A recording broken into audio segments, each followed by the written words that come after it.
Assalamualaikum warahmatullahi wabarakatuh. Alhamdulillah, Alhamdulillah, segala puji bagi Allah.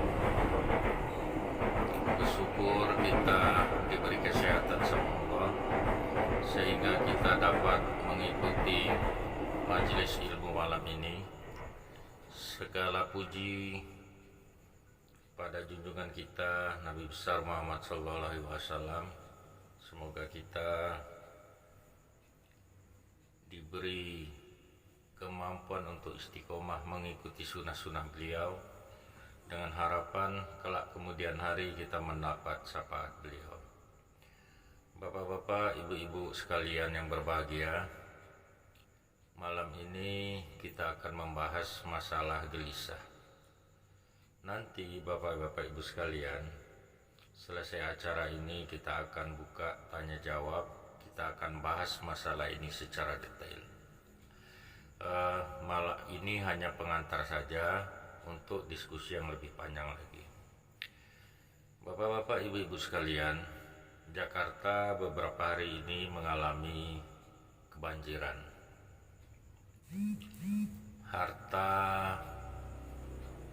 terbawa hanyut, harta terendam, sehingga di beberapa orang timbul gelisah melihat fenomena apa yang mereka cari selama ini dengan susah payah habis dalam waktu satu hari.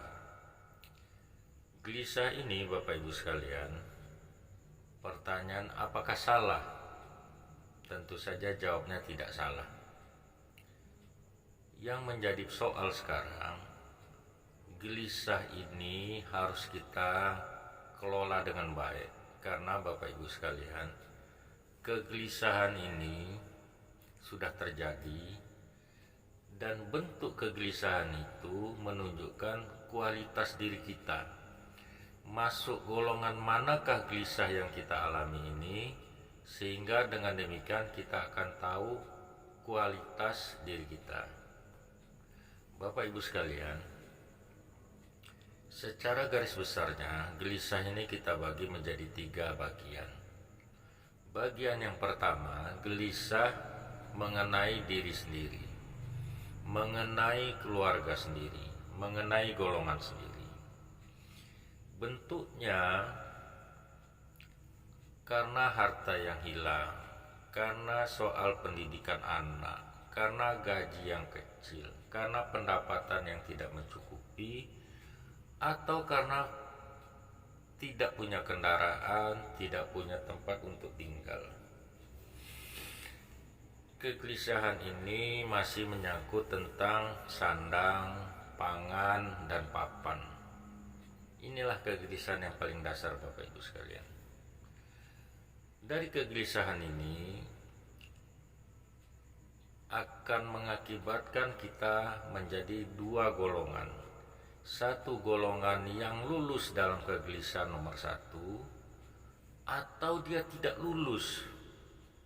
Nah, golongan yang lulus dalam kegelisahan yang tingkat pertama ini adalah mereka-mereka yang menyerahkan masalahnya kepada Allah. Mereka serahkan semua masalah ini kepada Allah, mereka pasrah, kemudian dengan kepasrahan bahwa Allah nanti akan menyelesaikan kegelisahannya, maka mereka mengusahakan perbaikan-perbaikan hidupnya sesuai dengan apa yang dituntunkan oleh Allah. Mereka mengerjakan sesuatu dengan pedoman, oh ini halal, boleh dikerjakan, ini haram, tidak boleh dikerjakan. Golongan yang kedua, ini golongan yang tidak lulus, Bapak Ibu sekalian. Mereka asik mengasihani diri mereka di luar batas. Mereka menyalahkan sesuatu yang di luar dirinya. Situasi yang salah, lingkungan yang salah, alam yang salah, kondisi yang salah, semua di luar dirinya salah. Kemudian terhadap dirinya sendiri, mereka mengasihani dirinya kelewat batas. Akibatnya timbul kepanikan, kemudian melakukan tindakan-tindakan yang menjurus pada garis pintas, yang mengarahkan kepada tindakan-tindakan yang tidak mengenal halal haram. Inilah golongan-golongan yang kalah tadi.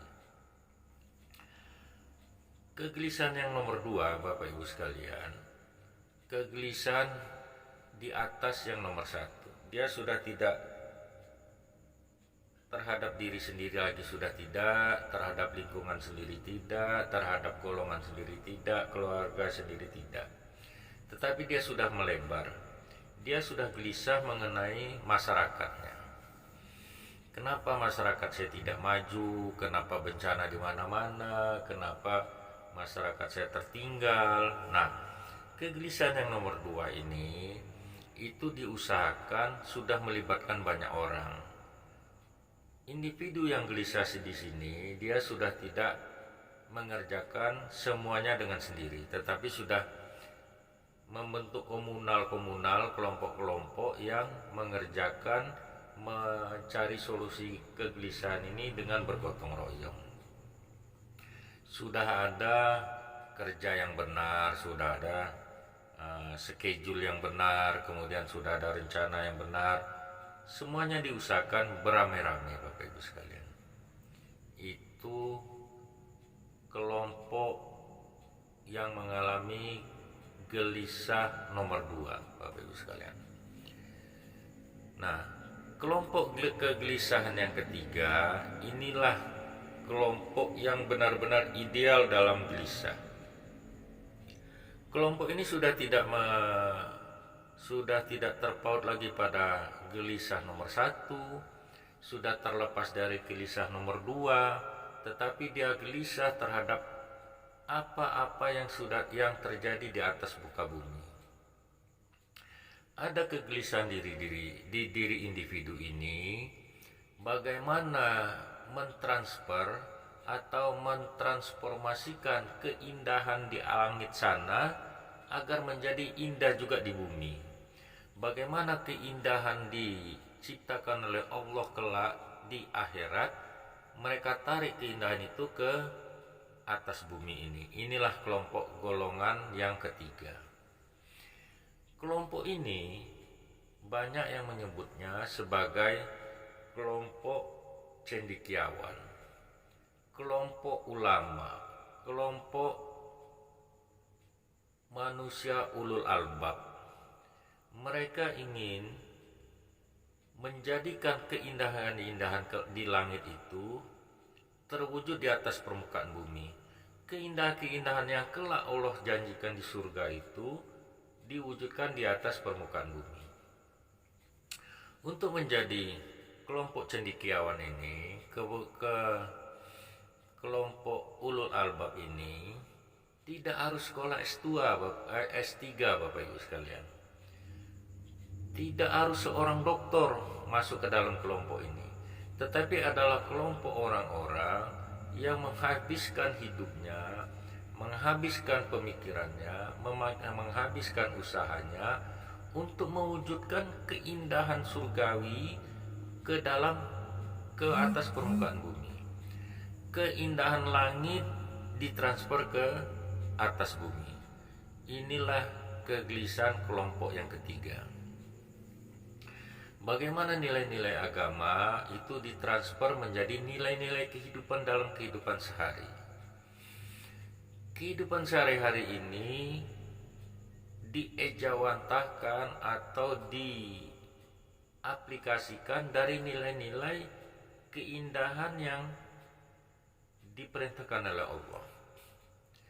Agama sudah bukan menjadi sesuatu yang menakutkan, sesuatu yang melelahkan, sesuatu yang asing, tetapi agama adalah sesuatu yang indah, sesuatu yang akrab, dan sesuatu yang menjadikan solusi dari segala masalah yang kita hadapi di permukaan bumi. Inilah kegelisahan kepada kelompok yang ketiga. Nah, pertanyaannya Bapak Ibu sekalian, apakah mungkin kegelisahan kelompok ketiga ini terjadi pada kita semua? Jawabnya Bapak Ibu sekalian mungkin. Kenapa? Karena seluruh kita ini berpotensi masuk pada golongan yang ketiga. Persoalannya mau atau tidak, persoalannya berkeinginan atau tidak, persoalannya tahu tidak apa yang ingin kita kerjakan, bagaimana langkahnya sehingga kita masuk golongan ketiga ini. Bapak Ibu sekalian, kapan dimulai? Pertanyaan ini cukup mendasar Bapak Ibu sekalian. Nah, jawabnya dimulai sekarang.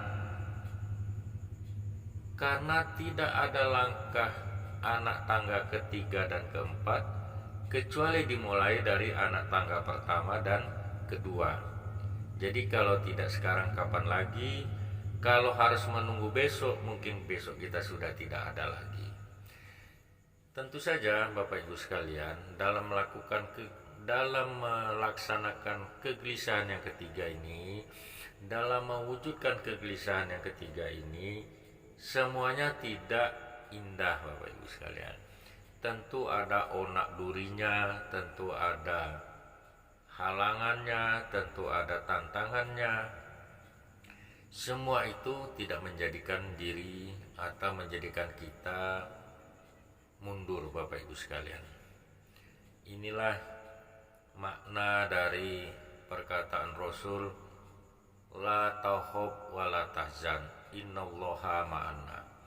Jangan takut, jangan ragu, sesungguhnya Allah bersama kita. Kenapa?